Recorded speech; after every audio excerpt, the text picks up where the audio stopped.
We're live from Georgia, a key battleground state in the race for the White House. In just moments, the current U.S. president will debate the former U.S. president as their party's presumptive nominees, a first in American history. We want to welcome our viewers in the United States and around the world to our studios in Atlanta. This is the CNN presidential debate.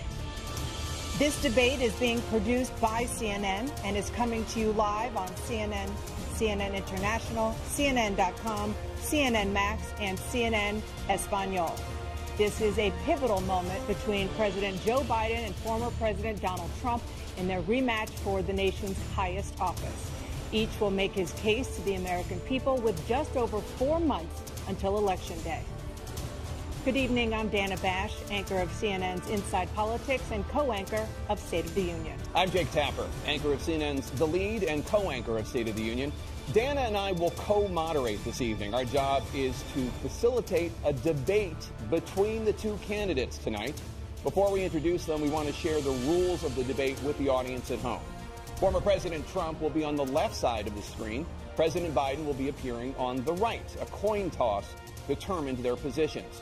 Each candidate will have 2 minutes to answer a question and 1 minute each for responses and rebuttals. An additional minute for follow-up, clarification, or response is at the moderator's discretion. When it's time for a candidate to speak, his microphone will be turned on and his opponent's microphone will be turned off. Should a candidate interrupt when his microphone is muted, he will be difficult to understand for viewers at home. At the end of the debate, each candidate will get 2 minutes for closing statements. There is no studio audience tonight.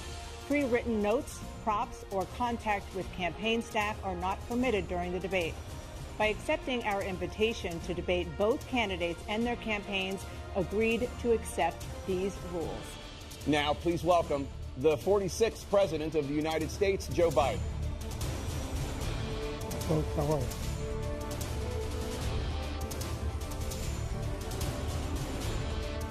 Great to be here. Thank you. And please welcome the 45th President of the United States, Donald Trump.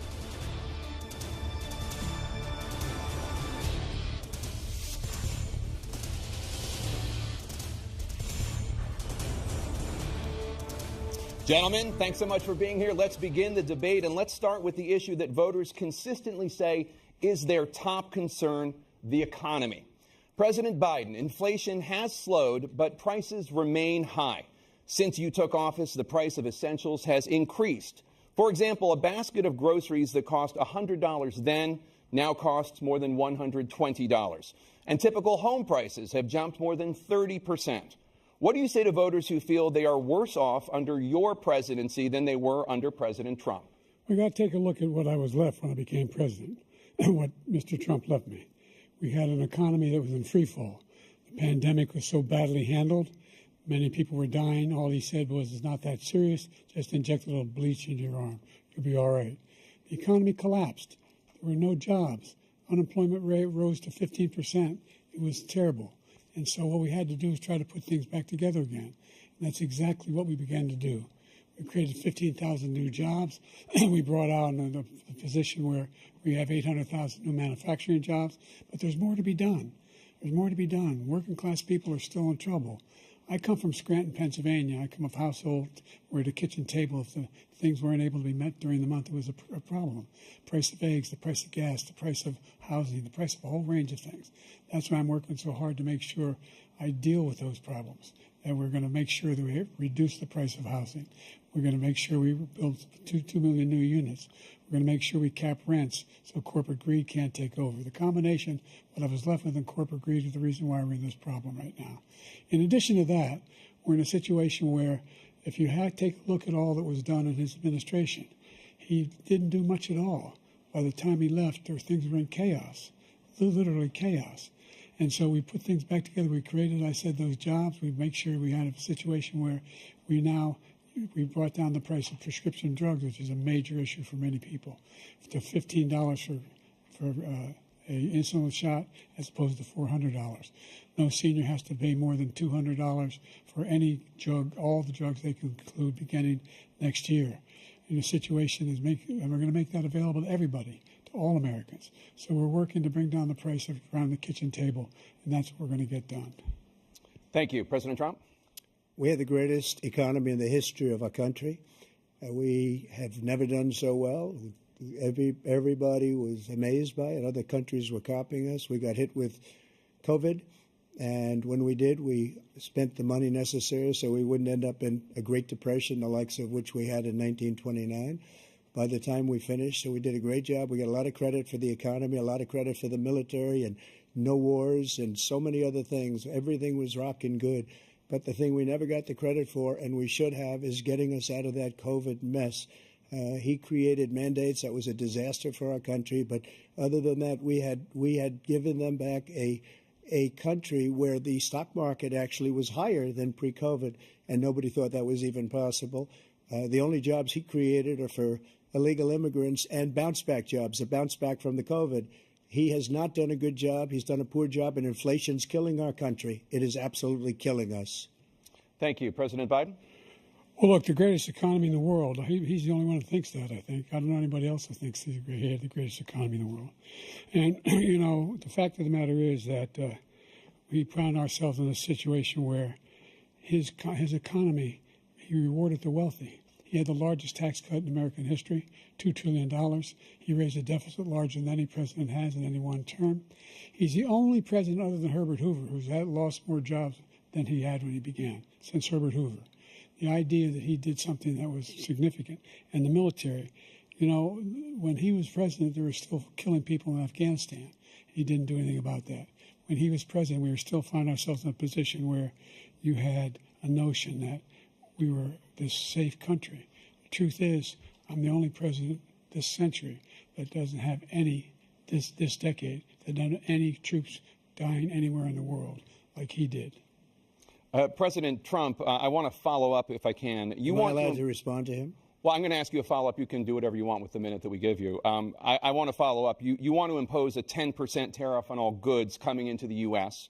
How will you ensure that that doesn't drive prices even higher? It's not going to drive them higher. It's just going to cost countries that have been ripping us off for years, like China and many others, in all fairness to China. It's going to just force them to pay us a lot of money, reduce our deficit tremendously, and give us a lot of power for other things. But he made a statement. The only thing he was right about is I gave you the largest tax cut in history. I also gave you the largest regulation cut in history. That's why we had all the jobs. And the jobs went down, and then they bounced back, and he's taking credit for bounce-back jobs. You can't do that. He also said he inherited 9% inflation. Now, he inherited almost no inflation, and it stayed that way for 14 months. And then it blew up under his leadership because they spent money like a bunch of people that didn't know what they were doing, and they don't know what they were doing. It was the worst, probably the worst administration in history. There's never been. And as far as Afghanistan is concerned, I was getting out of Afghanistan, but we were getting out with dignity, with strength, with power. He got out. It was the most embarrassing day in the history of our country's life. President Trump, over the last 8 years, under both of your administrations, the national debt soared to record highs. And according to a new nonpartisan analysis, President Trump, your administration approved $8.4 trillion in new debt, while so far, President Biden, you've approved $4.3 trillion in new debt. So, former President Trump, many of the tax cuts that you signed into law are set to expire next year. You want to extend them and go even further, you say. With the U.S. facing trillion-dollar deficits and record debt, why should top earners and corporations pay even less in taxes than they do now? Because the tax cuts spurred the greatest economy that we've ever seen just prior to COVID. And even after COVID, it was so strong that we were able to get through COVID much better than just about any other country. But we spurred, that tax spurred. Now, when we cut the taxes, as an example, the corporate tax was cut down to 21% from 39%, plus beyond that. We took in more revenue with much less tax, and companies were bringing back trillions of dollars back into our country. The country was going like never before, and we were ready to start paying down debt. We were ready to start using the liquid gold right under our feet, the oil and gas right under our feet. We were going to have something that nobody else has had. We got hit with COVID. We did a lot to fix it. I gave him an unbelievable situation with all of the therapeutics and all of the things that we came up with. We gave him something great. Remember, more people died under his administration, even though we had largely fixed it. More people died under his administration than our administration, and we were right in the middle of it, something which a lot of people don't like to talk about. But he had far more people dying in his administration. He did the mandate, which is a disaster, mandating it. The vaccine went out. He did a mandate on the vaccine, which is the thing that people most objected to about the vaccine. And he did a very poor job, just a very poor job. And I will tell you, not only poor there, but throughout the entire world, we're no longer respected as a country. They don't respect our leadership. They don't respect the United States anymore. We're like a third world nation between weaponization of his election, trying to go after his political opponent, all of the things he's done. We've become like a third world nation, and it's a shame. The damage he's done to our country. And I'd love to ask him, and will, why he allowed millions of people to come in here from prisons, jails, and mental institutions to come into our country and destroy our country. President Trump, we will get to immigration later in this block. President Biden, I want to give you an opportunity to respond to this question about the national debt. He had the largest national debt of any president in a 4-year period, number one. Number two, that $2 trillion tax cut benefited the very wealthy. What I'm going to do is fix the tax system. For example, we have 1,000 trillionaires in America. Billionaires in America. And what's happening? They're in a situation where they, in fact, pay 8.2% in taxes. If they just paid 24%, 25%, either one of those numbers, they'd raise $500 billion, I should say, in a 10-year period.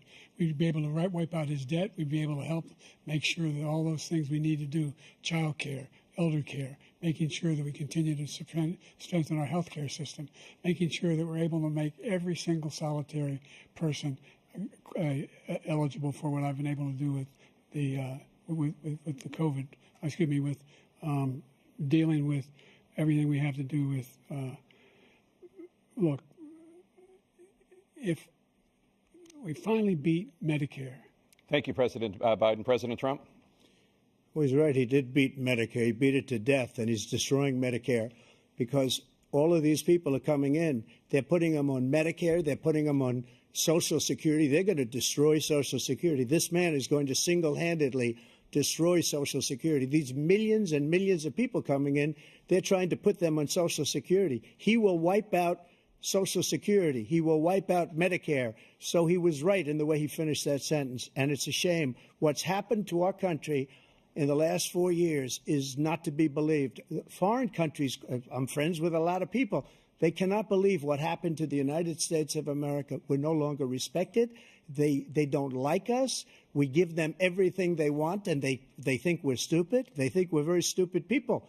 What we're doing for other countries, and they do nothing for us. What this man has done is absolutely criminal. Thank you, President Trump. Dana? This is the first presidential election since the Supreme Court overturned Roe v. Wade.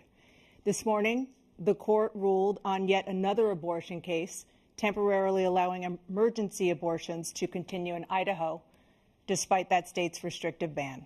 Former President Trump, you take credit for the decision to overturn Roe v. Wade, which returned the issue of abortion to the states. Correct. However, the federal government still plays a role in whether or not women have access to abortion pills. They're used in about 2/3 of all abortions. As president, would you block abortion medication? First of all, the Supreme Court just approved the abortion pill, and I agree with their decision to have done that, and I will not block it. And if you look at this whole question that you're asking, complex but not really complex. 51 years ago, you had Roe v. Wade, and everybody wanted to get it back to the states. Everybody, without exception. Democrats, Republicans, liberals, conservatives. Everybody wanted it back. Religious leaders. And what I did is I put 3 great Supreme Court justices on the court, and they happened to vote in favor of killing Roe v. Wade and moving it back to the states. This is something that everybody wanted. Now, 10 years ago or so, they started talking about how many weeks and how many this, getting into other things. But every legal scholar throughout the world, the most respected, wanted it brought back to the states. I did that. Now the states are working it out. If you look at Ohio, it was a decision that was an end result that was a little bit more liberal than you would have thought. Kansas, I would say the same thing. Texas is different. Florida is different. But they're all making their own decisions right now. And right now, the states control it. That's the vote of the people. Like Ronald Reagan, I believe in the exceptions. I am a person that believes. And frankly, I think it's important to believe in the exceptions. Some people, you have to follow your heart. Some people don't believe in that. But I believe in the exceptions for rape, incest, and the life of the mother. I think it's very important. Some people don't. Follow your heart. But you have to get elected also. And because that has to do with other things. You got to get elected. The problem they have is they're radical because they will take the life of a child in the 8th month, the 9th month, and even after birth. After birth, if you look at the former governor of Virginia, he was willing to do this. He said, we'll put the baby aside and we'll determine what we do with the baby, meaning we'll kill the baby. What happened is we brought it back to the states, and the country is now coming together on this issue. It's been a great thing. Thank you. President Biden? It's been a terrible thing, what you've done. The fact is that the vast majority of constitutional scholars supported Roe when it was decided, supported Roe. And that's this idea that they're all against it is just ridiculous. And this is the guy who says the state should be able to have it. We're in a state where in 6 weeks, you don't even know whether you're pregnant or not, but you cannot see a doctor, and have him decide on what your circumstances are, whether you need help. The idea that states are able to do this is a little like saying we're going to turn civil rights back to the states, let each state have a different rule. Look, there's so many young women who have been, including a young woman who just was murdered, and he went to the funeral.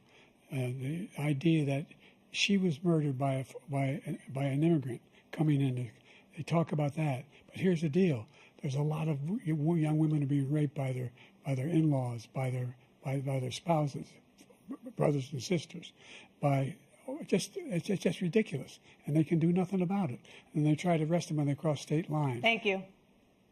There have been many young women murdered by the same people he allows to come across our border. We have a border that's the most dangerous place anywhere in the world, considered the most dangerous place anywhere in the world. And he opened it up, and these killers are coming into our country, and they are raping and killing women. And it's a terrible thing. As far as the abortion is concerned, it is now back with the states. The states are voting. In many cases, it's frankly a very liberal decision. In many cases, it's the opposite. But they're voting, and it's bringing it back to the vote of the people, which is what everybody wanted, including the founders, if they knew about this issue, which, frankly, they didn't. But they would have. Everybody wanted it brought back. Ronald Reagan wanted it brought back. He wasn't able to get it. Everybody wanted it brought back, and many presidents had tried to get it back. I was the one to do it. And again, this gives it the vote of the people, and that's where they wanted it. Every legal scholar wanted it that way.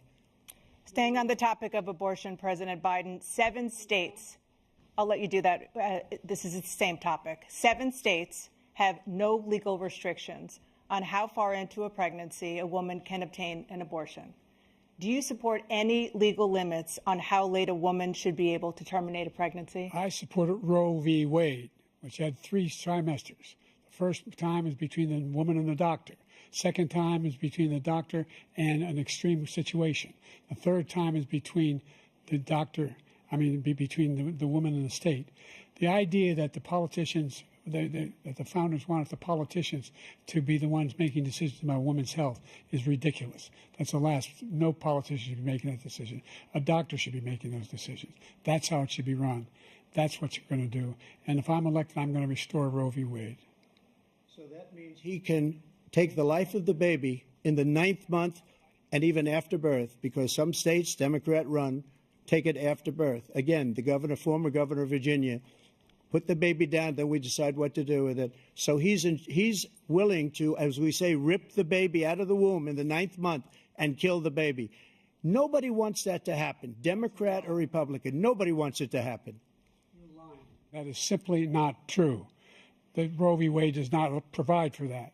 That's not the circumstance. Only if a woman's life is in danger, she's going to die. That's the only circumstance in which that can happen. But we are not for late-term abortion, period. Period, period. Under Roe v. Wade, you have late-term abortion. You can do whatever you want, depending on the state. You can do whatever you want. We don't think that's a good thing. We think it's a radical thing. We think the Democrats are the radicals, not the Republicans. For 51 years, that was the law. 51 years, constitutional scholarship said it was the right way to go. 51 years, and it was taken away because this guy put very conservative members on the Supreme Court. He takes credit for taking it away. What's he going to do? What's he going to do? In fact, if the MAGA Republicans, he gets elected, and the MAGA Republicans control the Congress, and they pass a universal ban on abortion, period, across the board at 6 weeks or 7 or 8 or 10 weeks, something very, very conservative. Is he going to sign that bill? I'll veto it. He'll sign it. Thank you. Let's turn now to the issue of immigration and border security. President Biden, a record number of migrants have illegally crossed the southern border on your watch. Overwhelming border states and overburdening cities such as New York and Chicago, and in some cases causing real safety and security concerns. Given that, why should voters trust you to solve this crisis? Because we worked very hard to get a bipartisan agreement that not only changed all of that, it made sure that we are in a situation where you had no circumstance where they could come across the border with the number of border police there are now. We significantly increased the number of asylum officers. By the way, the Border Patrol endorsed my position. In addition to that, we found ourselves in a situation where when he was president, he was separating babies from their mothers, putting them in cages, making sure the families were separated. That's not the right way to go. What I've done since I've changed the law, what's happened? I've changed it in a way that now you're in a situation where there are 40% fewer people coming across the border illegally. That's better than when he left office. And I'm going to continue to move until we get the total ban on the total initiative relative to what we're going to do with more Border Patrol and more asylum officers. President Trump?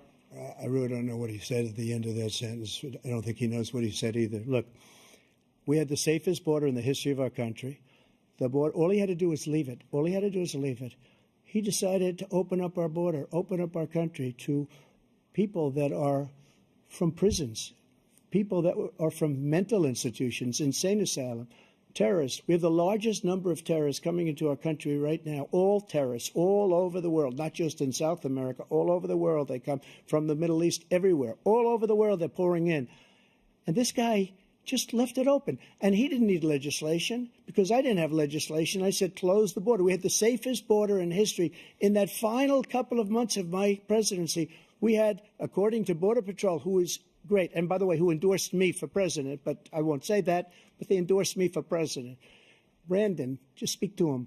But look, we had the safest border in history. Now we have the worst border in history. There's never been anything like it. And people are dying all over the place, including the people that are coming up in caravans. Thank you, President Trump. President Biden?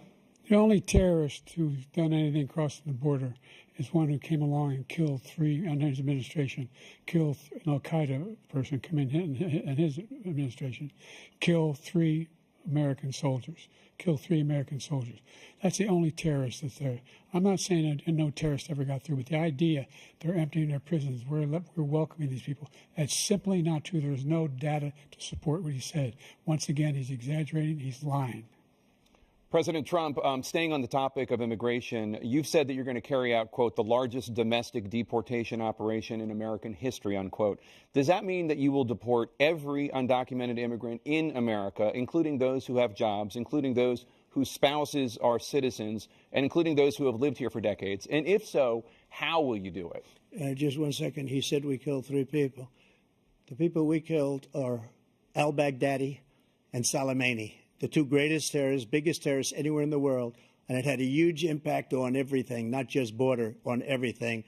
He's the one that killed people with the bad water, including hundreds of thousands of people dying, and also killing our citizens when they come in.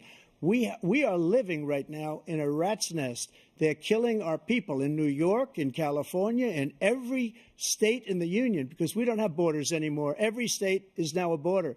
And because of his ridiculous, insane, and very stupid policies, people are coming in and they're killing our citizens at a level that we've never seen. We call it migrant crime. I call it Biden migrant crime. They're killing our citizens at a level that we've never seen before. And you're reading it like these 3 incredible young girls over the last few days.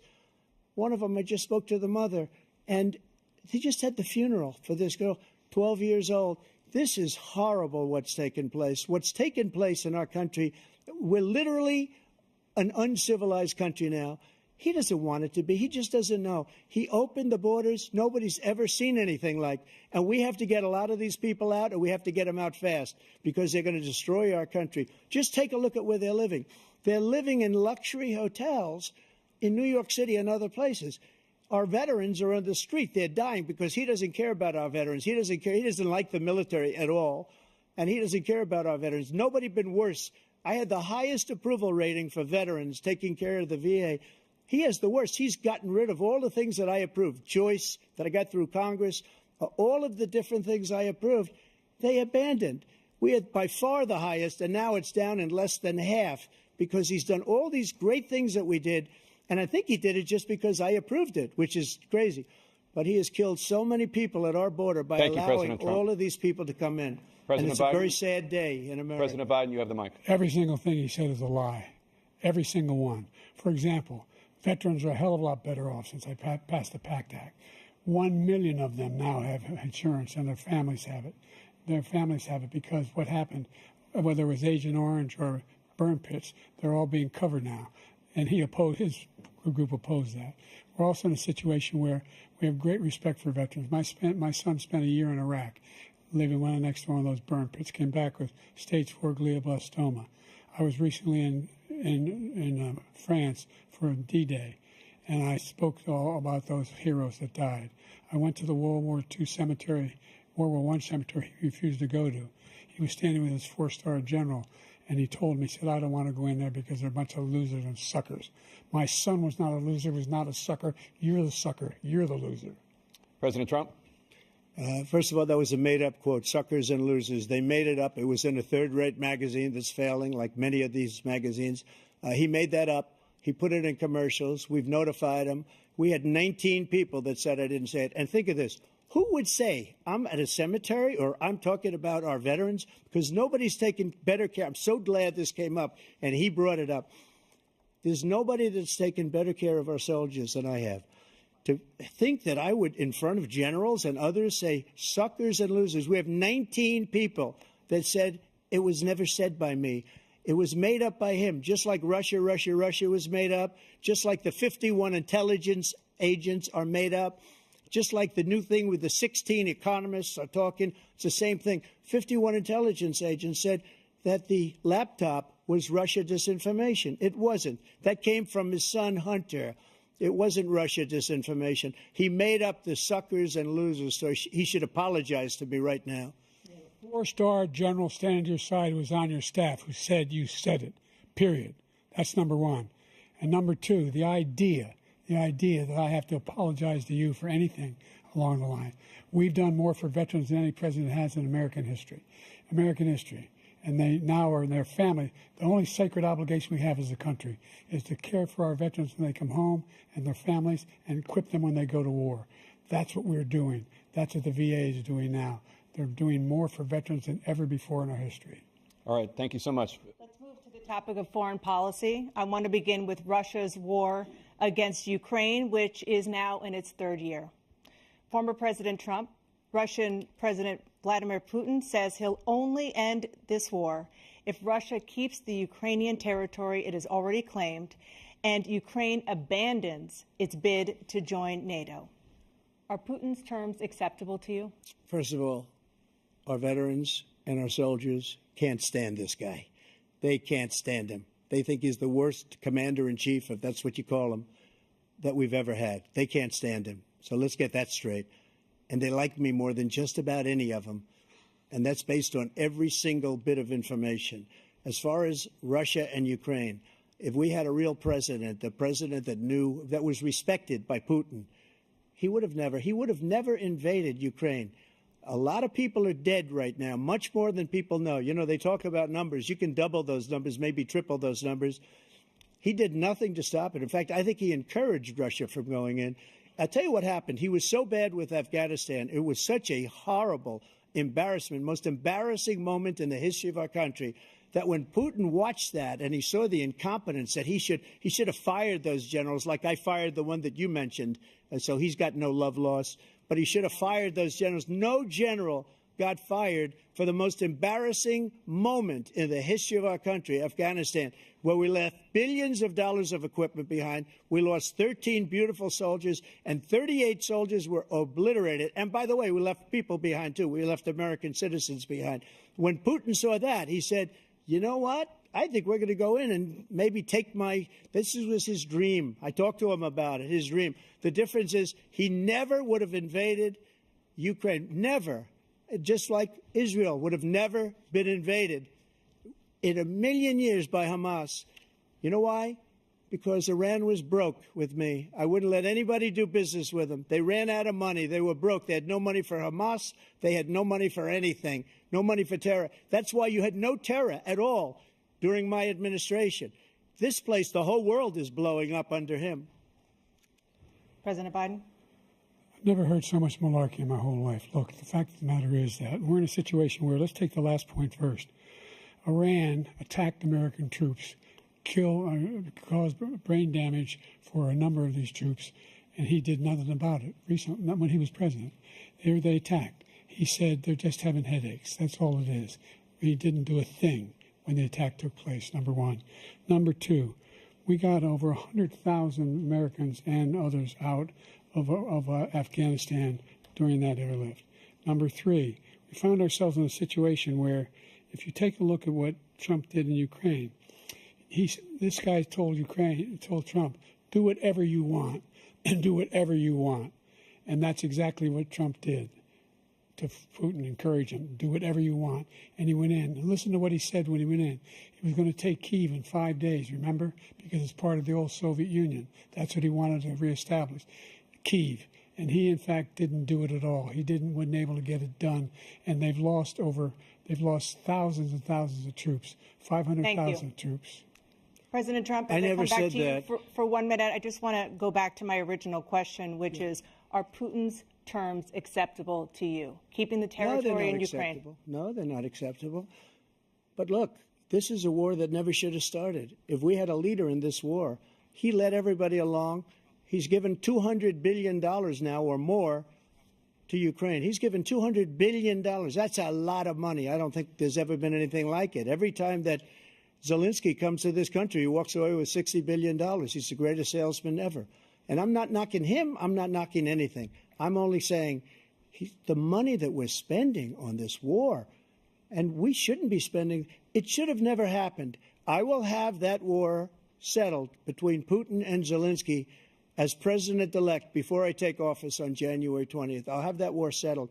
People being killed so needlessly, so stupidly, and I will get it settled, and I'll get it settled fast before I take office. President Biden, you have a minute. The fact is that Putin is a war criminal. He's killed thousands and thousands of people. And he has made one thing clear. He wants to reestablish what was part of the Soviet Empire, not just a piece. He wants all of Ukraine. That's what he wants. And then you think he'll stop there? Do you think he'll stop when if he takes Ukraine? What do you think happens to Poland? What do you think of Belarus? What do you think happens to those NATO countries? And so if you want a war, you ought to find out what he's going to do, because if in fact he does what he says and walks away, and by the way, all that money we give Ukraine are from weapons we make here in the United States. We give them the weapons, not the money at this point. And our NATO allies have produced as much funding for Ukraine as we have. That's why we're strong. Thank you. Moving on to the Middle East. In October, Hamas attacked Israel, killing more than 1,000 people and taking hundreds of hostages. Among those held and thought to still be alive are 5 Americans. Israel's response has killed thousands of Palestinians and created a humanitarian crisis in Gaza. President Biden, you've put forward a proposal to resolve this conflict, but so far Hamas has not released the remaining hostages, and Israel is continuing its military offensive in Gaza.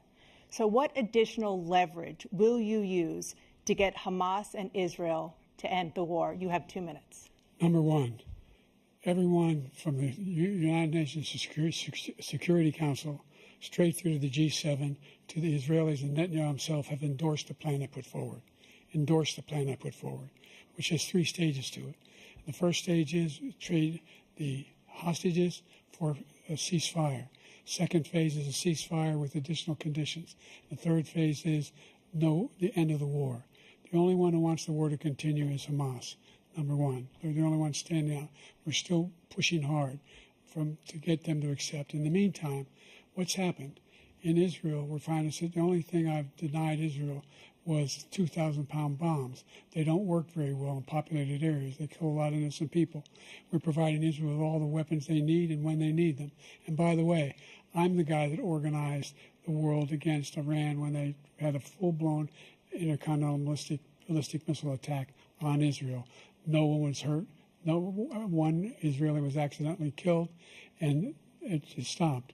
We saved Israel. We are the biggest producer of support for Israel of anyone in the world. And so there are two different things. Hamas cannot be allowed to be continued. We continue to send our experts and our intelligence people as to how they can get Hamas like we did bin Laden. You don't have to do it.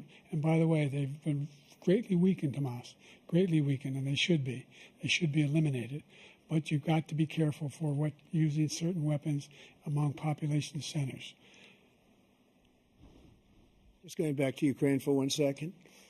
We have an ocean separating us. The European nations together have spent $100 billion, or maybe more than that, less than us. Why doesn't he call them and say, you got to put up your money like I did with NATO? I got them to put up hundreds of billions of dollars. The Secretary General of NATO said Trump did the most incredible job I've ever seen. They wouldn't have any. They were going out of business. We were spending almost 100% of the money was paid by us. He didn't do that. He's getting all. You got to ask these people to put up the money. We're over $100 billion more spent, and it has a bigger impact on them because of location, because we have an ocean in between. You got to ask them. As far as Israel and Hamas, Israel's the one that wants to go. He said the only one that wants to keep going is Hamas. Actually, Israel is the one, and you should let him go and let him finish the job. He doesn't want to do it. He's become like a Palestinian, but they don't like him because he's a very bad Palestinian. He's a weak one. President Biden, you have a minute. I've never heard so much foolishness. This is a guy who wants to get out of NATO. Are you going to stay in NATO? He's going to pull out of NATO. The idea that we have our strength lies in our alliances as well. It may be a big ocean, but we're ever able to avoid a war in Europe, a major war in Europe? What happens if, in fact, you have Putin continue to go into NATO? We have an Article 5 agreement. Attack on one is attack on all. You want to start the nuclear war he keeps talking about, go ahead. Let Putin go in and control Ukraine and then move on to Poland and other places. See what happens then. He has no idea what the hell he's talking about. And by the way, I got 50 other nations around the world to support Ukraine, including Japan and South Korea, because they understand that this kind of dislocation has a serious threat to the whole world peace. No major war in Europe has ever been able to be contained just to Europe. President Trump, just to follow up, would you support the creation of an independent Palestinian state in order to achieve peace in the region? I'd have to see, but before we do that, the problem we have is that we spend all the money. So they kill us on trade. I made great trade deals with the European nations because if you add them up, they're about the same size economically. Their economy is about the same size as the United States. And they were no cars, they don't want anything that we have, but we're supposed to take their cars, their food, their everything, their agriculture. I changed that. But the big thing I changed is they don't want to pay. And the only reason that he can play games with NATO is because I got them to put up hundreds of billions of dollars. I said, and he's right about this, I said, no, I'm not going to support NATO if you don't pay. They asked me that question, would you guard us against Russia, at a very secret meeting of the 28 states at that time, nations at that time. And I said, no, if you don't pay, I won't do that. And you know what happened? Billions and billions of dollars came flowing in the next day and the next months. But now we're in the same position. We're paying everybody's bills. Let's turn to the issue of democracy. Former President Trump, I want to ask you about January 6, 2021. After you rallied your supporters that day, some of them stormed the Capitol to stop the constitutionally mandated counting of electoral votes. As president, you swore an oath to, quote, preserve, protect, and defend, unquote, the Constitution. What do you say to voters who believe that you violated that oath through your actions and inaction on January 6th and worry that you'll do it again? Well, I don't think too many believe that. And let me tell you about January 6th. On January 6th, we had a great border. Nobody coming through, very few.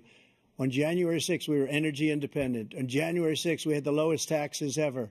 We had the lowest regulations ever. On January 6th, we were respected all over the world. All over the world, we were respected. And then he comes in, and we're now laughed at. We're like a bunch of stupid people. What happened to the United States' reputation under this man's leadership is horrible, including weaponization, which I'm sure at some point you'll be talking about, where he goes after his political opponent because he can't beat him fair and square. You have 80 seconds left. My question was, what do you say to those voters who believe that you violated your constitutional oath through your actions and inaction on January 6, 2021, and worry that you'll do it again? Well, I didn't say that to anybody. I said peacefully and patriotically. And Nancy Pelosi, if you just watched the news from 2 days ago, on tape to her daughter, who's a documentary filmmaker, they say, but she's saying, oh, no, it's my responsibility. I was responsible for this because I offered her 10,000 soldiers or National Guard, and she turned them down. And the mayor in writing, by the way, the mayor in writing turned it down, the mayor of D.C. They turned it down. I offered 10,000 because I could see, I had virtually nothing to do. They asked me to go make a speech. I could see what was happening. Everybody was saying they're going to be there on January 6th. They're going to be there. And I said, you know what? There's a lot of people coming. You could feel it. You could feel it, too, and you could feel it. And I said, they ought to have some National Guard or whatever. And I offered it to her. And she now admits that she turned it down. And it was the same day she was, I don't know, she can't be very happy with her daughter because it made her into a liar. She said, I take full responsibility for January 6th. President Biden? Look, he encouraged those folks to go up to Capitol Hill, number one. I sat in that dining room off the Oval Office. He sat there for 3 hours watching, begging, being begged by his vice president and a number of his colleagues on the Republican side as well to do something, to call for a stop, to end it. Instead, they talked about these people being patriots and great patrons of America. In fact, he says he'll now forgive them for what they've done. They've been convicted. He says he wants to commute their sentences and say that no. But he went to every single court in the nation. I don't know how many cases, scores of cases, including the Supreme Court. And they said, no, this guy is responsible for doing what was done. He didn't do a damn thing. And these people should be in jail. And they should be the ones who are being held accountable. And he wants to let them all out. And now he says if he loses again, such a whiner that he is, that it could be a bloodbath. Thank you, President Biden. President Trump? What they've done to some people that are so innocent, you ought to be ashamed of yourself. What you have done, how you've destroyed the lives of so many people. When they ripped down Portland, when they ripped down many other cities, you go to Minnesota, Minneapolis, what they've done there, with the fires all over the city. If I didn't bring in the National Guard, that city would have been destroyed. When you look at all of they took over big chunks of Seattle. I was all set to bring in the National Guard. They heard that. They saw them coming, and they left immediately. What he said about this whole subject is so off. Peacefully patriotic. One other thing. The Unselect Committee, which is basically two horrible Republicans that are all gone now, out of office, and Democrats, all Democrats, they destroyed and deleted all of the information they found because they found out we were right. We were right. And they deleted and destroyed all of the information. They should go to jail for that. If a Republican did that, they'd go to jail. Thank you, President Trump. President Biden, I want to give you a minute. The only person on this stage is a convicted felon is the man I'm looking at right now. And the fact of the matter is, what he's telling you is simply not true. The fact is that there was no effort on his part to stop what was going on up in Capitol Hill. And all those people, every one of those who was convicted, deserves to be convicted. The idea that they didn't kill somebody, just went in and broke down doors, broke the windows, occupied offices, turned over desks, turned them over statues. The idea that those people are patriots? Come on. When I asked him the first two debates we had, first time around, I said, will you denounce the Proud Boys? He said, no, I'll tell them to stand by. The idea he's refusing, will you denounce these guys? Will you denounce the people we're talking about now? Will you denounce the people who attacked that Capitol? What are you going to do? I'm going to give you a minute, President Trump, for a follow-up question I have. After a jury convicted you of 34 felonies last month, you said if reelected, you would, quote, have every right to go after, unquote, your political opponents. You just talked about members of the Select Committee on January 6th going to jail.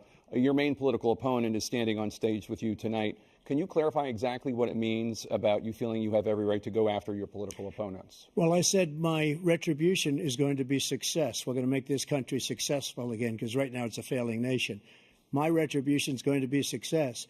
But when he talks about a convicted felon, his son is a convicted felon at a very high level. His son is convicted, going to be convicted probably numerous other times. Should have been convicted before, but his Justice Department let the statute of limitations lapse on the most important things. But he could be a convicted felon as soon as he gets out of office. Joe could be a convicted felon with all of the things that he's done. He's done horrible things. All of the death caused at the border, telling the Ukrainian people that we're going to want $1 billion or you change the prosecutor. Otherwise, you're not getting $1 billion. If I ever said that, that's quid pro quo, that we're not going to do anything. We're not going to give you $1 billion unless you change your prosecutor having to do with the son. This man is a criminal. This man, you're lucky. You're lucky. I did nothing wrong. We'd have a system that was rigged and disgusting. I did nothing wrong. Thank you, President Trump. President Biden, you have said, I'm coming right to you, sir. You want to respond? Go ahead. I'll give you a minute to respond. The idea that I did anything wrong relative to what you're talking about is outrageous. It's simply a lie, number one. Number two, the idea that you have a right to seek retribution against any American just because you're president is wrong. It's simply wrong. No president's ever spoken like that before. No president in our history has spoken like that before. Number three, the crimes that you are still charged with, and think of all the civil penalties you have. How many billions of dollars do you owe in civil penalties for molesting a woman in public, for doing a whole range of things, of having sex with a porn star on the night while your wife was pregnant? I mean, what are you talking about? You have the morals of an alley cat. Give you a minute, sir. I didn't have sex with a porn star, number one. Number two, that was a case that was started and moved. They moved a high-ranking official, a DOJ, into the Manhattan DA's office to start that case. That case is going to be appealed and won. We had a very terrible judge, a horrible judge, Democrat. The prosecutor were all high-ranking Democrats, appointed people, and both the civil and the criminal. He basically went after his political opponent because he thought it was going to damage me. But when the public found out about these cases, because they understand it better than he does, he has no idea what these cases are. But when they found out about these cases, you know what they did? My poll numbers went up, way up. You know that because you're reporting it. And we took in more money in the last 2 weeks than we've ever taken in the history of any campaign. I don't think any campaign has ever taken. Hundreds of millions of dollars came pouring in because the public knows it's a scam, and it's a guy that's after his political opponent because he can't win fair and square. Thank you, President Trump. President Biden, you have said, quote, Donald Trump and his MAGA Republicans are determined to destroy American democracy. Do you believe that the tens of millions of Americans who are likely to vote for President Trump will be voting against American democracy? The more they know about what he's done, yes. The more they know about what he's done. And there's a lot more coming. He's got a lot of cases down the road coming around. He's got a whole range of issues he has to face. I don't know what the juries will do, but I do know he has a real problem. And so the fact that, could you ever think you hear any president say that I'm going to seek retribution? Do you ever hear any president say that I thought Hitler had some good ideas? What got me involved to run in the first place after my son had died, I decided in Iraq, because of Iraq, I said I wasn't going to run again until I saw what happened in Charlottesville, Virginia. People coming out of the woods carrying swastikas on torches, and singing the same anti-Semitic bile they sang when back in Germany. And the young woman got killed. I spoke to the mother, and they asked him. They said, "What do you think of those people? The ones who got killed, the one who tried to stop it, and the ones," he said, "I think they're fine people on both sides." What American president would ever say, Nazis coming out of fields carrying torches, singing the same anti-Semitic bile, carrying swastikas, were fine people? And this is the guy who says Hitler's done some good things. I'd like to know what they are. The good things Hitler's done, that's what he said. This guy has no sense of American democracy. President Trump. Jake, both of you know that story has been totally wiped out because when you see the sentence, it said, 100% exoneration on this. So he just keeps it going. He says he ran because of Charlottesville. He didn't run because of Charlottesville. He ran because it was his last chance. He's not equipped to be president. You know it, and I know it. It's ridiculous. We have a debate. We're trying to justify his presidency. His presidency, he's without question the worst president, the worst presidency in the history of our country. We shouldn't be having a debate about it. There's nothing to debate. He made up the Charlottesville story, and you'll see it's debunked all over the place. Every reasonable anchor has debunked it. And just the other day it came out where it was fully debunked. It's a nonsense story. He knows that, and he didn't run because of Charlottesville. He used that as an excuse to run. President Biden? And debunked. It happened. All you have to do is listen to what was said at the time. And the idea that somehow that's the only reason I ran because I was worried a guy like this guy could get elected. If he thought they were good people coming out of that forest, carrying those woods, carrying those torches, then he didn't deserve to be president. Didn't deserve to be president at all. And the idea that he's talking about all this being fabricated, we saw with our own eyes. We saw what happened on January 6th. We saw the people breaking through the windows. We saw people occupying his own vice president. Look, there's a reason why 40 of his 44 top cabinet officers refused to endorse him this time. His vice president hasn't endorsed him this time. So why? Why? They know him well. They serve with him. Why are they not endorsing him? Thank you, President Biden. We're going to be right back with more from the CNN presidential debate.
Welcome back to the CNN presidential debate live from Georgia.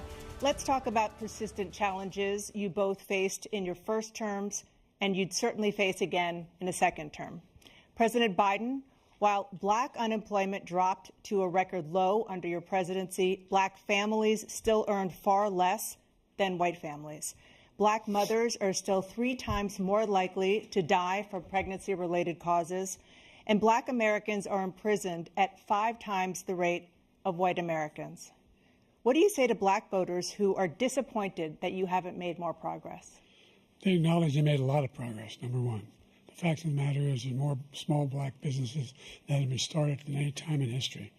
Number two, the wages of black unemployment is the lowest level it's been in a long, long time. Number three, we're providing housing for black Americans and dealing with the segregation that exists among these corporations that collude to keep people out of their houses. And in addition to that, we find that the impact on the choice that black families have to make relative to child care is incredibly difficult. When we did the first major piece of legislation in the past, I was able to reduce black child care costs, cut them in half. We've got to make sure we provide for child care costs. We've got to make sure, because when you provide those child care protections, you increase economic growth because more people can be in the job market. So there's more to be done, considerably more to be done. But we've done a great deal so far, and I'm not letting up, and they know it.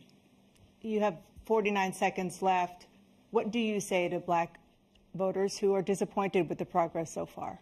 I say I don't blame them for being disappointed. Inflation is still hurting them badly. For example, I provided for the idea that any black family, first-time home buyer, should get a $10,000 tax credit to be able to buy their first home so they can get started. I made sure that we're in a situation where all those black families and those black individuals who had to take out student loans that were ballooning, that if they were engaged in nursing, doctor, and anything having to do with volunteerism, if they paid their bills for 10 years on their student debt, all the rest is forgiven after 10 years. Millions have benefited from that. And we're going to do a whole lot more for black families. Thank you, President Trump. And he caused the inflation. He's blaming inflation, and he's right, it's been very bad. He caused the inflation, and it's killing black families and Hispanic families and just about everybody. It's killing people. They can't buy groceries anymore. They can't. You look at the cost of food where it's doubled and tripled and quadrupled. They can't live. They're not living anymore. He caused this inflation. I gave him a country with essentially no inflation. It was perfect. It was so good. All he had to do is leave it alone. He destroyed it with his Green New Scam and all this money that's being thrown out the window. He caused inflation.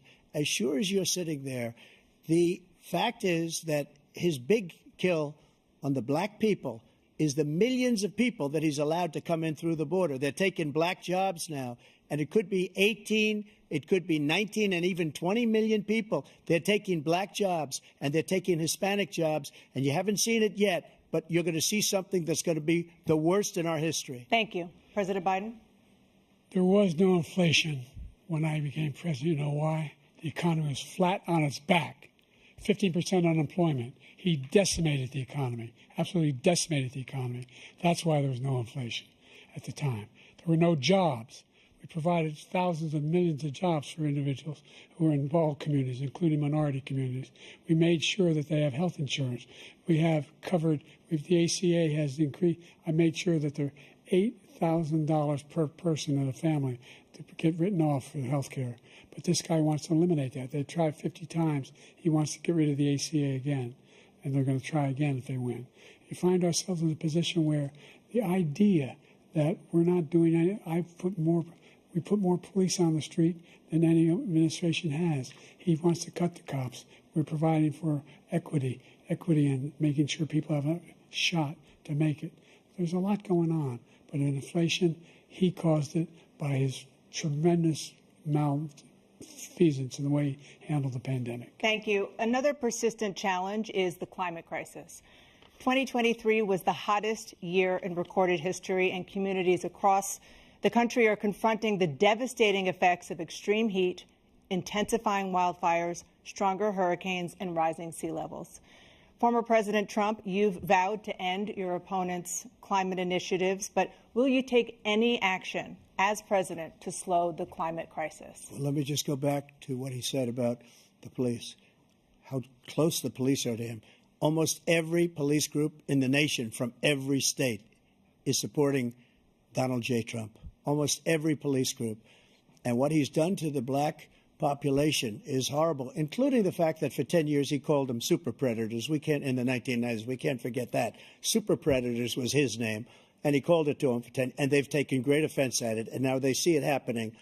But when they see what I did for criminal justice reform and for the historically black colleges and universities, where I funded them and got them all funded, and the opportunity zones with Tim, as you know, Tim Scott was incredible. He did a great job. Great senator from South Carolina.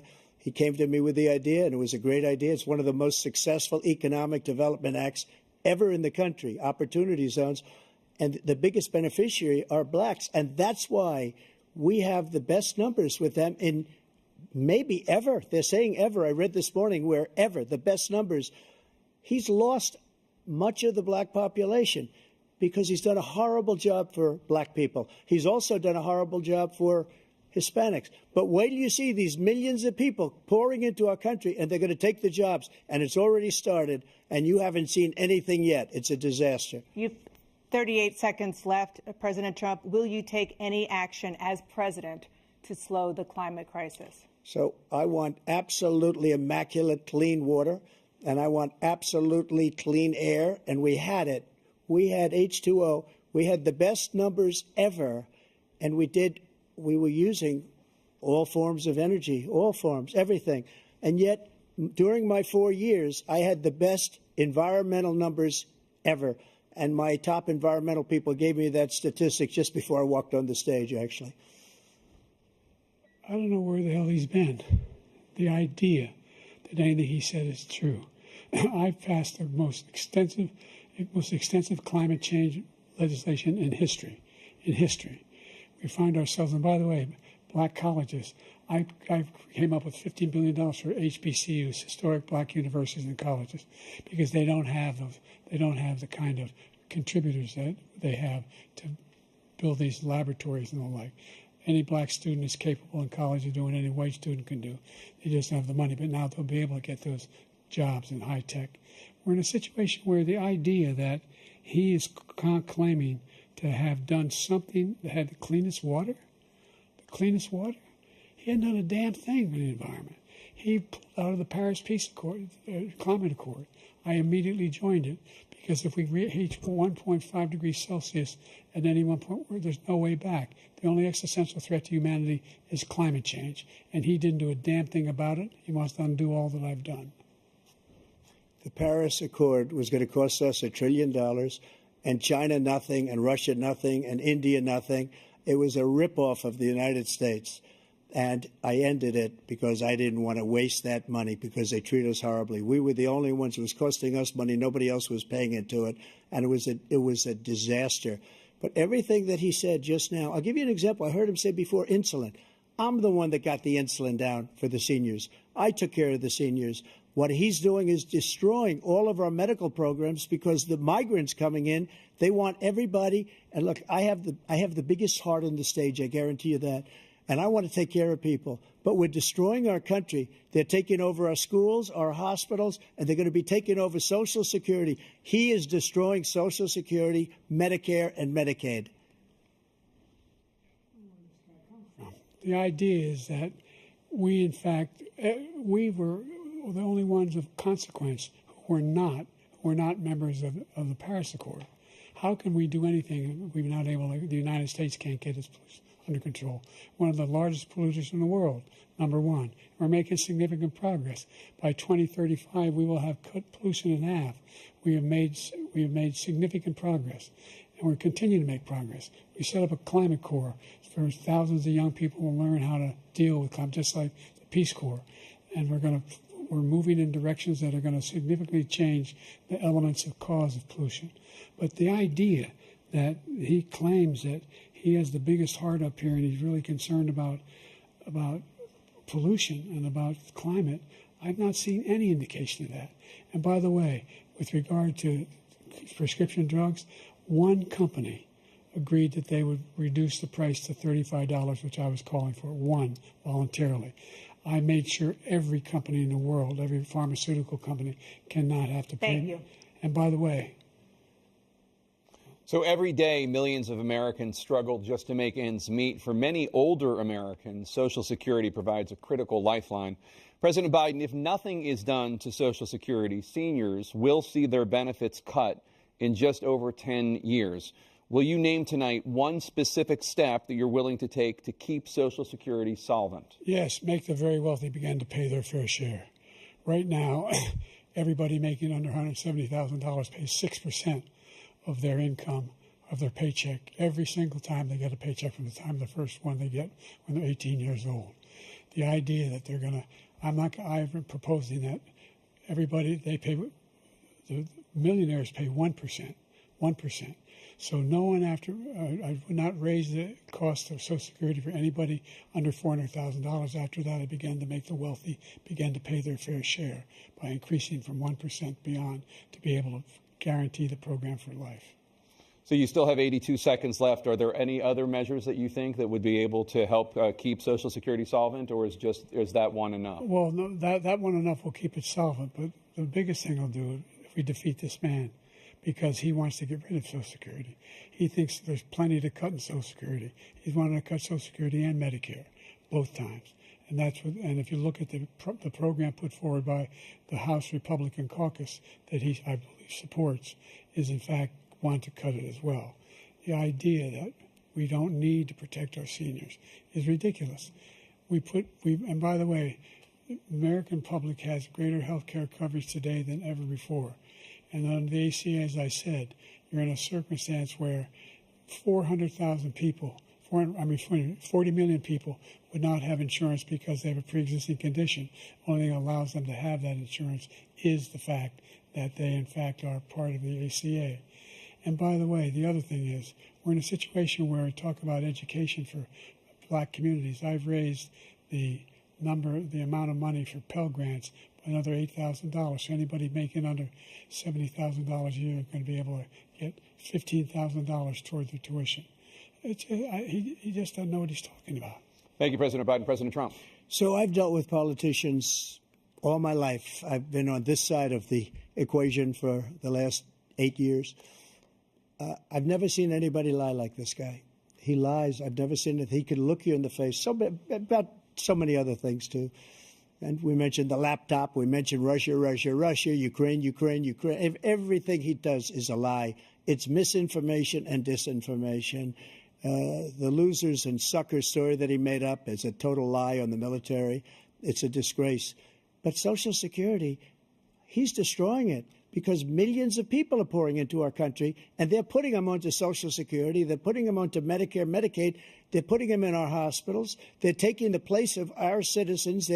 What they're doing to the VA, to our veterans, is unbelievable. Our veterans are living in the street, and these people are living in luxury hotels. He doesn't know what he's doing, and it's really coming back. I've never seen such anger in our country before. President Biden? The idea that veterans are not being taken care of, I told you before. And by the way, when I said suckers and losers, he acknowledged after that he fired that general. That general got fired because he's the one that acknowledged that that's what he said. He was the one standing with Trump when he said it, number one. Number two, the idea that we're going to be in a situation where all these millions and millions, the way he talks about it, illegal aliens are coming into the country and taking away our jobs. There's a reason why we have the fastest growing economy in the world, the reason why we have the most successful economy in the world. We're doing better than any other nation in the world. And by the way, those 15 Nobel laureates he talked about being phony, those 15 Nobel laureates, economists, they all said that if Trump is reelected, we're likely to have a recession and inflation is going to increasingly go up. And by the way, worst president in history, 159 presidential scholars voted him the worst president in the history of the United States of America. President Biden, thank you so much. Let's turn to the cost of child care, which many American families struggle to afford. President Trump, both you and President Biden have tried to address this issue. But the average cost of child care in this country has risen to more than $11,000 a year per child. For many families, the cost of child care for 2 children is more than their rent. In your second term, what would you do to make child care more affordable? Just to go back, the general got fired because he was no good. And if he said that, that's why he made it up. But we have 19 people that said I didn't say it, and they're very highly respected, much more so than him. The other thing is, he doesn't fire people. He never fired people. I've never seen him fire anybody. I did fire a lot. I fired Comey because he was no good. I fired a lot of the top people at the FBI, drained the swamp. They were no good. Not easy to fire people. You'd pay a price for it, but they were no good. I inherited these people. I didn't put them there. I didn't put Comey there. He was no good. I fired him. This guy hasn't fired anybody. He never fires. He should have fired every military man that was involved with that the Afghanistan horror show, the most embarrassing moment in the history of our country. He didn't fire. Did you fire anybody? Did you fire anybody that's on the border that's allowed us to have the worst border in the history of the world? Did anybody get fired for allowing 18 million people, many from prisons, many from mental institutions? Did you fire anybody that allowed our country to be destroyed? Joe, our country is being destroyed as you and I sit up here and waste a lot of time on this debate. This shouldn't be a debate. He is the worst president. He just said about me because I said it. But look, he's the worst president in the history of our country. He's destroyed our country. Now all of a sudden he's trying to get a little tough on the border. He came out with a nothing deal, and it reduced it a little bit, like this much. It's insignificant. He wants open borders. He wants our country to either be destroyed or he wants to pick up those people as voters. And I don't think we just can't let it happen. If he wins this election, our country doesn't have a chance, not even a chance, of coming out of this rut. We probably won't have a country left anymore. That's how bad it is. He is the worst in history by far. Thank you, President Trump. President Biden? We are the most admired country in the world. We're the United States of America. There's nothing beyond our capacity. We have the finest military in the history of the world, the finest in the history of the world. No one thinks we're weak. No one wants to screw around with us. Nobody, number one. Number two, the idea that we're talking about worst presidents. I wasn't joking. Look it up or go online. 159 or 58, don't hold me the exact number, presidential historians, they've had meetings and they voted who's the worst president in American history. One through best to worst. They said he was the worst in all of American history. That's a fact. That's not conjecture. He can argue they're wrong, but that's what they voted. The idea that he is doing anything to deal with child care, he did virtually nothing to child care. We should significantly increase the child care tax credit. We should significantly increase the availability of women and men or single parents to be able to go back to work.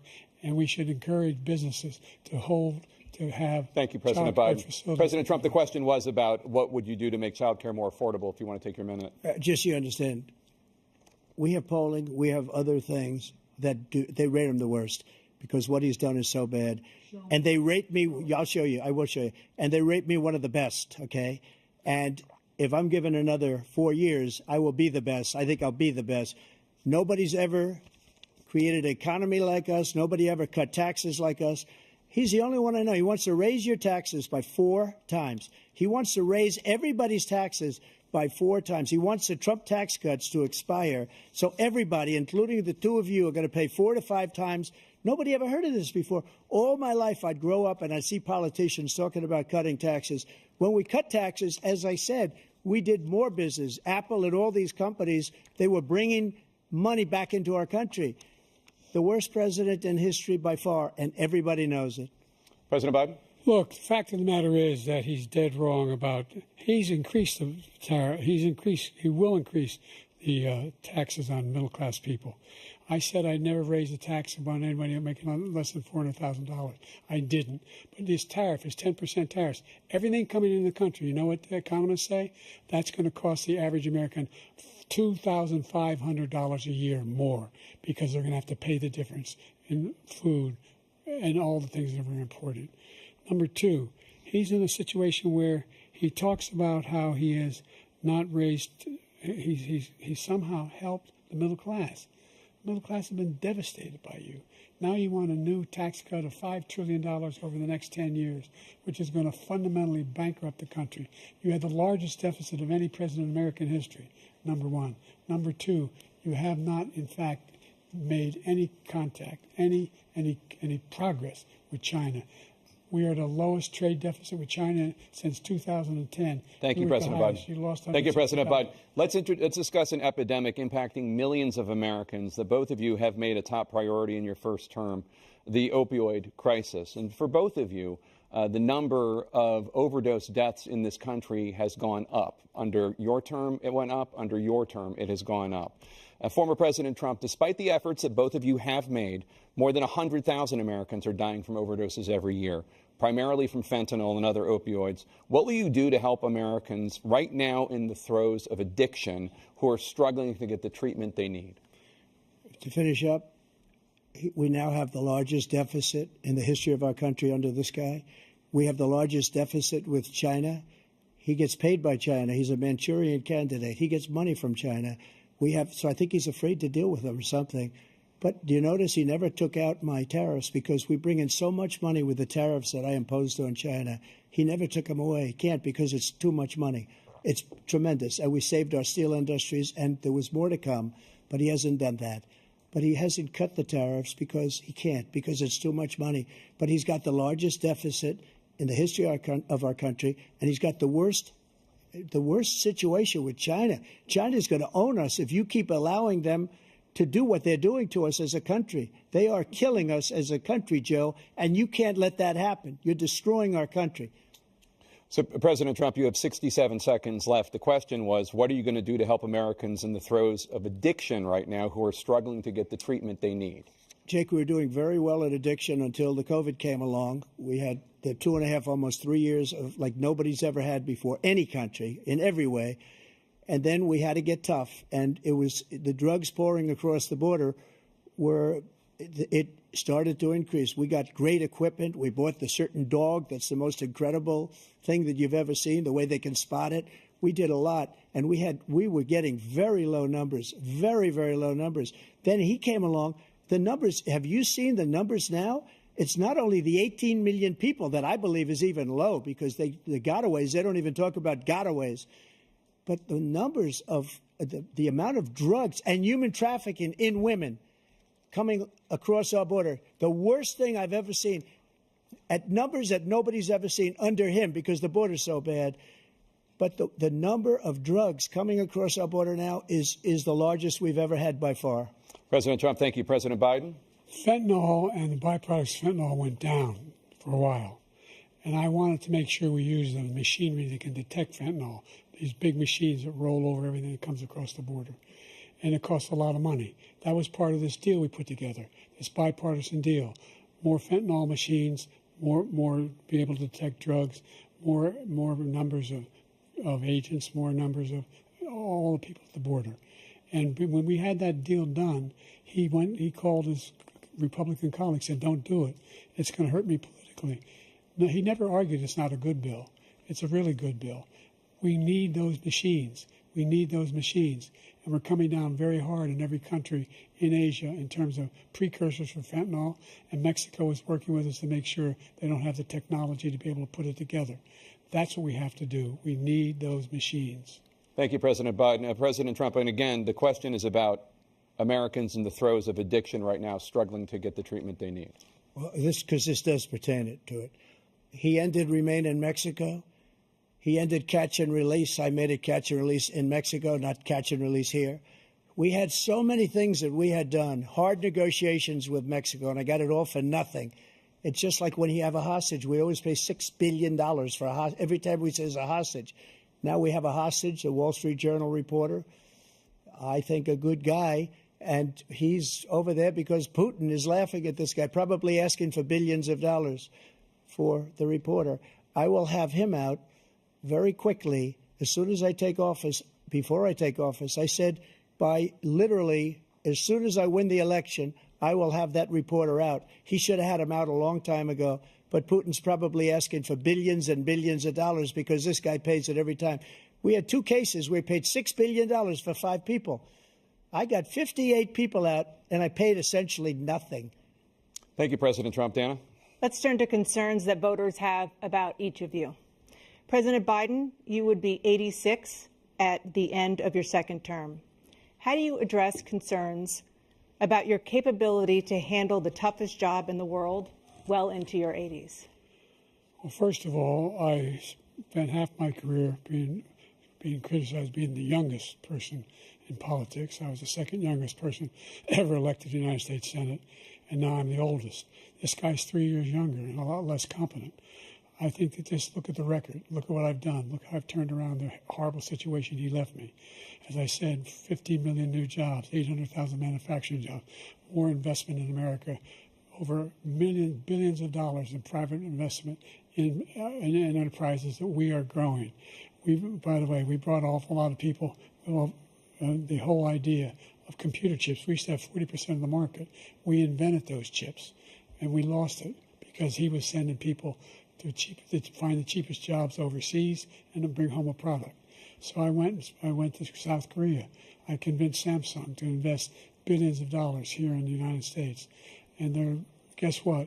Those fabs, they call them, to build these chips, those fabs pay over $100,000. You don't need a college degree for them. And there's billions, about $40 billion already being invested and being built right now in the United States, creating significant jobs for Americans from all over the world. President Biden, you have 40 seconds left. Would you like to add anything? Yeah, I would. The idea that somehow we are this failing country. I never heard a president talk like this before. We're the envy of the world. Name me a single major country president who wouldn't trade places with the United States of America for all our problems and all our opportunities. We're the most progressive country in the world in getting things done. We're the strongest country in the world. We're a country in the world who keeps our word, and everybody trusts us, all of our allies, and those who he coddles up to, from Kim Jong-un, he sends love letters to, and Putin, etc. They don't want to screw around with us. Thank you. Former President Trump, to follow up, you would be 82 at the end of your second term. What do you say to voters who have concerns about your capabilities to serve? Well, I took 2 tests, cognitive tests. I aced them, both of them, as you know. We made it public. He took none. I'd like to see him take one, just one, a real easy one. Like go through the first 5 questions. He couldn't do it. But I took 2 cognitive tests. I took physical exams every year. And, you know, we knock on wood wherever we may have wood, that I'm in very good health. I just won 2 club championships, not even senior, 2 regular club championships. To do that, you have to be quite smart, and you have to be able to hit the ball a long way. And I do it. He doesn't do it. He can't hit a ball 50 yards. He challenged me to a golf match. He can't hit a ball 50 yards. I think I'm in very good shape. I feel that I'm as in good a shape as I was 25, 30 years ago. Actually, I'm probably a little bit lighter, but I'm in as good a shape as I was years ago. I feel very good. I feel the same. But I was willing to take a cognitive test. And you know what? If I didn't do well, I aced them. Dr. Ronnie Jackson, who's a great guy when he was White House doctor. And then I took another one, a similar one. And one of them said they've never seen anybody ace them. Thank you. President Biden? You can see he is 6'5" and only 223 pounds, or 235 pounds. Well, you said 6'4", 200. Well, anyway, that's what anyway, just take a look at what he says he is, and take a look at what he is. Look, I'd be happy to have a driving contest with him. I got my handicap, which when I was vice president, down to a 6.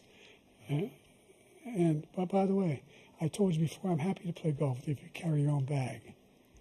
Think you can do it? That's the biggest lie. He's a 6 handicap of all. I was an 8 handicap. Yeah. 8. But I have, you know how many? I've seen you swing. I know you swing. Okay, let's not act like children. President Trump, we're going to turn Let's not act like children. to a specific concern that voters have about you. Will you pledge tonight that once all legal challenges have been exhausted, that you will accept the results of this election, regardless of who wins, and you will say right now that political violence in any form is unacceptable? Well, I shouldn't have to say that, but of course I believe that. It's totally unacceptable. And if you would see my statements that I made on Twitter at the time, And also my statement that I made in the Rose Garden, you would say is one of the strongest statements you've ever seen. In addition to the speech I made in front of, I believe, the largest crowd I've ever spoken to. And I will tell you, nobody ever talks about that. They talk about a relatively small number of people that went to the Capitol and in many cases were ushered in by the police. And as Nancy Pelosi said, it was her responsibility, not mine. She said that loud and clear. But the answer is, if the election is fair, free, and I want that more than anybody. And I'll tell you something. I wish he was a great president because I wouldn't be here right now. I'd be at one of my many places enjoying myself. I wouldn't be under indictment because I wouldn't have been his political opponent because he indicted me because I was his opponent. I wish he was a great president. I would rather have that. I wouldn't be here. I don't mind being here. But the only reason I'm here is he's so bad as a president that I'm going to make America great again. We're going to make America great again. We're a failing nation right now. We're a seriously failing nation. And we're a failing nation because of him. His policies are so bad. His military policies are insane. They're insane. These are wars that will never end with him. He will drive us into World War III, and we're closer to World War III than anybody can imagine. We are very, very close to World War III, and he's driving us there. And Kim Jong-un and President Xi of China, Kim Jong-un of North Korea, all of these, Putin, they don't respect him. They don't fear him. They have nothing going with this gentleman, and he's going to drive us into World War III. You want a World War III, let him follow and win, and let Putin say, do what you want, NATO. Just do what you want. There's a thing called Article 5. An attack on one is an attack on all, and required response. The idea, I can't think of a single major leader in the world who wouldn't trade places with the job I've done and what they've done. Because we are a powerful nation. We have wonderful people. It's because of the people, not me. It's because of the American people. They're capable of anything, and they step up when they're needed. And right now, we're needed. We're needed to protect the world because our own safety is at stake. And again, you want to have a war, just let Putin go ahead and take Kyiv, make sure they move on, see what happens in Poland, Hungary, and other places along that border. Then you have a war. President Trump, as I come back to you for a follow-up, the question was, will you accept the results of this election, regardless of who wins? Just to finish what he said, if I might, Russia, they took a lot of land from Bush. They took a lot of land from Obama and Biden. They took no land, nothing from Trump, nothing. He knew not to do it. He's not going to play games with me. He knew that. I got along with him very well, but he knew not to play games. He took nothing from me. But now he's going to take the whole thing from this man right here. That's a war that should have never started. It would have never started ever with me. And he's going to take Ukraine. And, you know, you asked me a question before, would you do this? He's got us in such a bad position right now with Ukraine and Russia because Ukraine's not winning that war. He said, I will never settle until such time. They're running out of people. They're running out of soldiers. They've lost so many people. It's so sad. They've lost so many people, and they've lost those gorgeous cities with the golden domes that are 1,000 years old, all because of him and stupid decisions. Russia would have never attacked if I were president. President Trump, the question was, will you accept the results of the election, regardless of who wins? Yes or no, please. If it's a fair and legal and good election, absolutely. I would have much rather accepted these, but the fraud and everything else was ridiculous. And if you want, we'll have a news conference on it in a week, or we'll have another one of these in a week. But I will absolutely, there's nothing I'd rather do. It would be much easier for me to do that than I'm running again. I wasn't really going to run until I saw the horrible job he did. He's destroying our country. I would be very happy to be someplace else, in a nice location someplace. And again, no indictments, no political opponent stuff, because it's the only way he thinks he can win. But unfortunately, it's driven up my numbers and driven them up to a very high level because the people understand it. Well, let's see what your numbers are when this election is over. Let's see. You're a whiner. When you lost the first time, you continued, you appealed and appealed to courts all across the country. Not one single court in America said any of your claims had any merit, state or local, none. But you continue to provoke this lie about somehow there's all this misrepresentation, all this stealing. There is no evidence of that at all. And I tell you what, I doubt whether you'll accept it because you're such a whiner. The idea if you lose again, you accepting anything, you can't stand the loss. Something snapped in you when you lost the last time. We'll be right back with more from the CNN presidential debate, live from Georgia.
It is now time for the candidates to deliver their closing statements as predetermined by a coin toss. We're going to begin with you, President Biden. You have 2 minutes. We've made significant progress from the debacle that was left by President Trump in his last term. We find ourselves in a situation where, number one, we have to make sure that we have a fair tax system. I ask anyone out there in the audience, or anyone out watching this debate, do you think the tax system is fair? The fact is that I said nobody even making under $400,000 had a single penny increase in their taxes, and will not. And if I'm reelected, that will be the case again. But this guy has increased your taxes because of the deficit. Number one, He's increased inflation because of the debacle he left after the way he handled the pandemic. And he finds himself in a position where he now wants to tax you more by putting a 10% tariff on everything that comes into the United States of America. What I did, when, for example, he wants to get rid of the ability of Medicare for us to be able to negotiate drug prices with the big pharma companies. Well, guess what? We got it down to $35 for insulin instead of $400. No more than $2,000 for every senior, no matter how much prescription they need. You know what that did? That reduced the federal debt by $160 billion over 10 years because the government doesn't have to pay the exorbitant prices. I'm going to make that available to every senior all along, it's happening now, and everybody in America. He wants to get rid of that. I'm going to make sure that we have child care. We're going to significantly increase the credits people have for child care. I'm going to make sure we do something about what we're doing on lead pipes and all the things that are causing health problems for people across the country. We're going to continue to fight to bring down inflation and give people a break. Thank you, President Biden. President Trump, you now have 2 minutes for your closing statement. Like so many politicians, this man is just a complainer. He said, we want to do this, we want to do that, we want to get rid of this tax, that tax. But he doesn't do anything. All he does is make our country unsafe by allowing millions and millions of people to pour in. Our military doesn't respect him. We look like fools in Afghanistan. We didn't stop Israel. It was such a horrible thing that would have never happened. It should have never happened. Iran was broke. Anybody that did business with Iran, including China, they couldn't do business with the United States. They all passed. Iran was broke. They had no money for Hamas or Hezbollah, for terror, no money whatsoever. Again, Ukraine should have never happened. He talks about all this stuff, but he didn't do it. For 3.5 years, we're living in hell. We have the Palestinians and we have everybody else rioting all over the place. You talk about Charlottesville. This is 100 times Charlottesville, 1,000 times. The whole country is exploding because of you, because they don't respect you, and they have to respect their president, and they don't respect you throughout the world. What we did was incredible. We rebuilt the military. We got the largest tax cut in history, the largest regulation cut in history. The reason he's got jobs is because I cut the regulations that gave jobs, but he's putting a lot of those regulations back on. All of the things that we've done, nobody's never seen anything like. Even from a medical standpoint, right to try, where we can try space-age materials instead of going to Asia or going to Europe and trying to get when you're terminally ill. Now you can go and you can get something. You sign a document. They've been trying to get it for 42 years. But you know what we did for the military was incredible. Choice for our soldiers, where our soldiers, instead of waiting for 3 months to see a doctor, can go out and get themselves fixed up and readied up and take care of themselves, and they're living. And that's why I had the highest approval rating in the history of the VA. So all of these things, we're in a failing nation, but it's not going to be failing anymore. We're going to make it great again. Thank you, former President Trump, President Biden.